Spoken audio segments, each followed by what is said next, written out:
अस्सलामुअलैकुम दोस्तों, welcome to social Urdu TV. दोस्तों, इस वीडियो में हम WWE के superstar the big dog Roman Reigns के बारे में बात करेंगे कि साल 2020 उनके लिए कैसा रहेगा। दोस्तों, जब रोमन रेंस 2018 में यूनिवर्सल चैंपियन बने तो उनको ब्लड कैंसर की वजह से WWE को छोड़ना पड़ा, जिसकी वजह से उन्होंने WWE यूनिवर्सल चैंपियनशिप को WWE के हवाले करके रेसलिंग को खैराबाद कह दिया।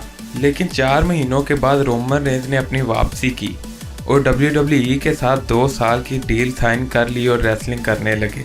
लेकिन रोमन रेंस के लिए साल 2019 इतना अच्छा नहीं रहा क्योंकि इनको कोई टाइटल अपॉर्चुनिटी नहीं दी गई, जिसकी वजह से रोमन रेंस कोई भी चैंपियनशिप नहीं जीत सके।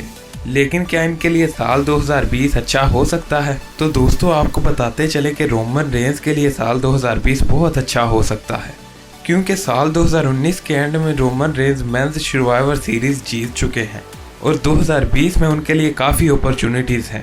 दोस्तों, 2020 के पहले महीने में होने वाले रॉयल रंबल मैच में भी रोमन रेंस के जीतने के बहुत अच्छे चांसेस हैं।